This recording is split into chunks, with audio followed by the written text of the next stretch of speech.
Special task force बनाई गई थी। अच्छा सर। जो कि खासकर उग्रवादियों को पकड़ने के लिए, मारने के लिए बनाई फील्ड गई। एरिया में जो भेज जाएंगे वो। हाँ, टोटल फील्ड एरिया की ही जॉब थी। और इसके 3 साल वहां करने के बाद फिर हम झारखंड आ गए, नक्सलियों के क्षेत्र में। टिपिकल था, नक्सलियों क्षेत्र में जो ड्यूटी थी बहुत टिपिकल थी। सर पर उस एरिया में खाने की व्यवस्था किस तरीके से होती है, मतलब?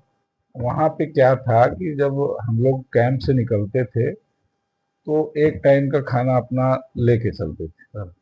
जब 3 दिन 4 दिन का कॉलम है तो उसके लिए हम लोग को फास्ट फूड दिया जाता था, जैसे मैगी हुआ, हाँ सर। जो कि मतलब हम लोग मतलब उबाल के खा सके, चना हम हुआ, रोटी सब्जी। गुड़ हुआ। रोटी सब्जी नसीब नहीं होती थी जंगल में। अरे सर।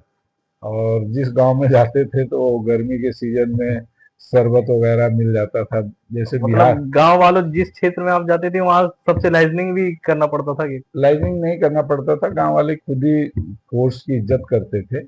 और वो कोशिश करते थे कि जैसे पानी, गुड़, ये सब, चाय हाँ पूछते ये थे तो है सर। गांव में जाने के बाद। सर फिर एक एक सवाल है मेरा कि इसका प्रोसेस क्या रहता है सर? जैसे आज पहले के जमाने में आप कह रहे हो डायरेक्ट भर्ती रहती थी, फॉर्म नहीं भरना पड़ता था। फोर्स की भर्तियां अलग अलग होती थी वैकेंसी के अनुसार। सर। अब सिस्टम चेंज हो गया। अब एक साथ एसएससी बोर्ड भर्ती करता है और उसमें मेरिट लिस्ट में जो लोग रहते हैं वो सीआईएसएफ, इसके बाद बीआईएसएफ, फिर सीआरपीएफ। सीआरपीएफ सबसे पुरानी फोर्स है पैरामिलिट्री में। सर ये इसकी कहाँ कहाँ ड्यूटी लगाई जाती है सर सीआरपीएफ की? सीआरपीएफ की ड्यूटी ज्यादातर इलेक्शन और जितना नक्सल क्षेत्र है, और या कोई भी राइट ह्यूमन राइट्स के संबंध में ड्यूटियां होती है। पहले हम लोग के टाइम में रिजर्व में, हम लोग रिजर्व फोर्स ही थी। हाँ, सेंट्रल हम रिजर्व लोग फोर्स।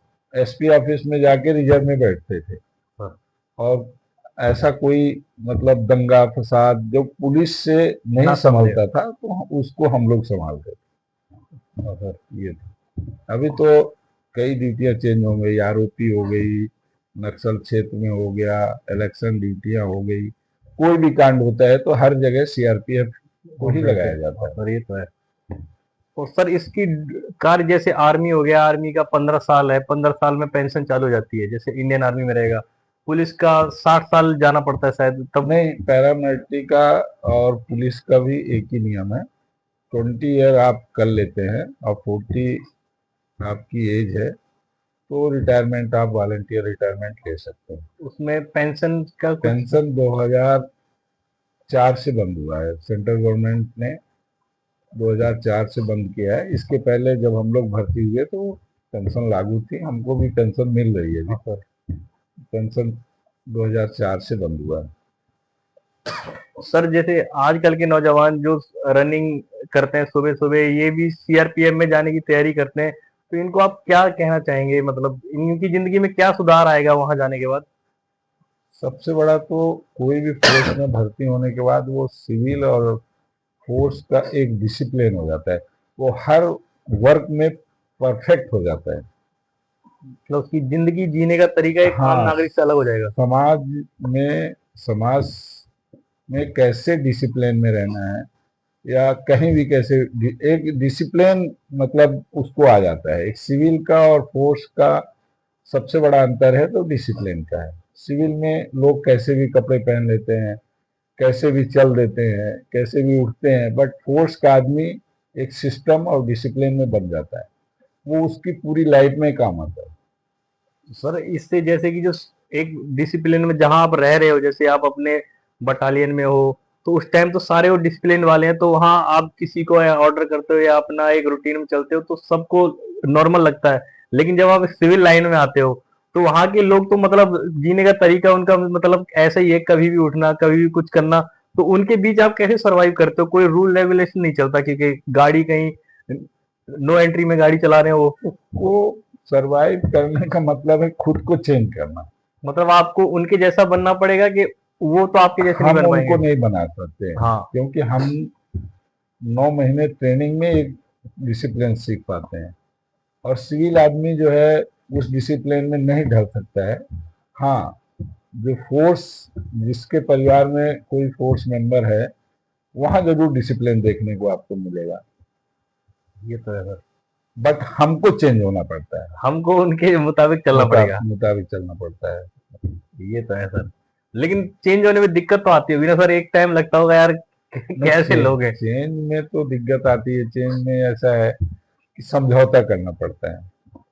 या हर हर चीज से, यदि मान लो वो हमारी बात को नहीं मान रहा है या उस सिस्टम में नहीं चल रहा है, तो ठीक है भाई, तुम्हारे ही सिस्टम में हम भी रह जाते हैं। हाँ, मतलब हमें कौन सा जिंदगी में रहना, हम हाँ, 2 घंटे तुम्हारे साथ बिता रहे तो तुम्हारे जैसे होके रह तुम्हारे लेंगे। जैसे हो जाके और कुछ लोग तो आपसे प्रभावित होकर चेंज भी हो जाते हैं, लेकिन सर ऐसा नहीं है कि सब एक जैसे होते नहीं हैं। होते हैं। ऐसा है, फोर्स के आदमी का हर इंसान इज्जत करता है, चाहे सिविल में हो चाहे कोई भी हो। जहाँ पे वो कोई भी सिविलियन ये जान जाता है कि ये फोर्स का आदमी है, तो वो उसी प्रकार इज्जत करता है। ये तो है सर। और सर यही है। ये मतलब जैसे आप सीआरपीएफ से या आर्मी से या बीएसएफ से रिटायरमेंट, वॉलेंटरी रिटायरमेंट लेके आते हो, तो प्राइवेट लाइन में उसका क्या फ्यूचर रहता है मतलब। इसमें कई जगह है। देखिए, आर्मी वाले भी एक सिक्योरिटी ही नहीं है। जो बड़े अधिकारी आते हैं वो बड़े रैंक से किसी भी उसमें जा सकते हैं। हर एक चीज का मतलब डिपार्टमेंट है। हाँ सर। जिस चीज से आप परिपक्व हो, उस चीज में आप जा सकते हो। ये तो है सर। हाँ, ये है कि उस लाइन में जाने के बाद आपको मेहनत करना पड़ेगा। जैसे मैं 24 साल वायरलेस से रिटायरमेंट लेके आया एएसआई से, तो फिर यहाँ मैंने करीब 6 महीने घर में रहा। जब वहाँ मुझे लगा कि यहाँ पे मैं परफेक्ट नहीं हो पाऊंगा, तो मैंने फिर नौकरी ज्वाइन किया। सिक्योरिटी लाइन में जाने के बाद भी हमने काफी मेहनत किया। मेहनत करने के बाद आज इस पोस्ट में, एज ए मैनेजर पोस्ट में मैं हूँ। तो उससे पहले मैंने बहुत मेहनत किया है।